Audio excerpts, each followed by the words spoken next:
ঈদের মার্কেট করছো? করছি। কি কিনছো? একটা ইংলিশ প্যান্ট কিনছি, 3,000 টাকা একটা জুতা কিনছি, এন্দা কাটা এন্দা সিরা অনেক সুন্দর। ওরে তুই কস কি? 3,000 টাকার জুতা কিনছো? কত টাকার তুই জুতা কিনে লাইছো? আমি দি 4,000 টাকা কিনছি। কিরে বন্ধু তোরা দুইটা না কি আর আলাপ করতেছ? আরে মার্কেট করছো যা কই যাচ্ছি কত টাকার মার্কেট করছো? ও মার্কেট করছ? বন্ধু তুই মার্কেট করছিস না? আরে বেটা না করছি না, সে আর একটু সমস্যা করে নেন কিছু দিনে দেখছিস।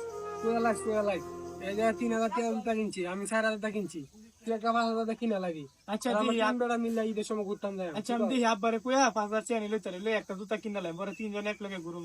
হ্যাঁ তাহলে আমি যাই। যা।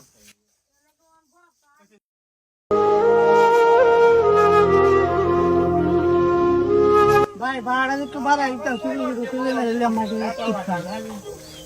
ট্যাগে গাছ লাগাইছি একদম বড়। आज का गरीब बोले हमारे स्वर मालूम है। মা মা কি হইছে বাবা? ডাক্তার তো করে। যো, আমার সব বন্ধুরা মার্কেট করে আছে, আমি মার্কেট করছি না। আমার তাড়াতাড়ি টিয়া দাও, আমি কাপড় কিনুম, জুতা কিনুম, তাড়াতাড়ি টিয়া দাও। আব্বা এলো, তোর আব্বা এলে পরে তোর টিয়া দিব রে। টিয়া পয়সা নাই সারা ডারে কি কিনা দে মিডিয়ার মধ্যে হ্যাঁ। বুতে কি আছে সে মার্কেট করবার লাগা অনেক কি করবা তুমি? আচ্ছা কাম সাম হইছে না, আচ্ছা দি একটা ব্যবস্থা করতে হবে।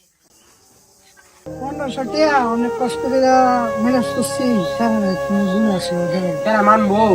দেখো মানে কি হয়েছে কও, ডাক্তার করে। তোর আব্বা 1500 টাকা দিছে, কইছে 500 টাকা শার্ট কিনতে, আর 500 টাকা আমি কিনতে, আর 500 টাকা জুতা কিনতে। জুতার দাম হইছে আরে না, তুমি এবার ফোন ধরে দিছ, তোমার টিয়াও দিতাম। তোর আব্বা তো দিছে। কিরে সে তো কই যা? আমি বেটা কইছ না, বাইতে ফোন ধরে টিয়া দিছে মার্কেট করবার লাগিয়া। আমার লগে তানে থাইরে জুতা কিনছে, আমার ফোন ধরে টিয়া দিছে মার্কেট করবার লাগিয়া। দে এরে এসে বল, তোর আব্বা যা দিছে তারটা না করতে হবে। এরে কত কাল দেখি পাতি একটা দিয়ে যদি 25 সমান বুঝছ না?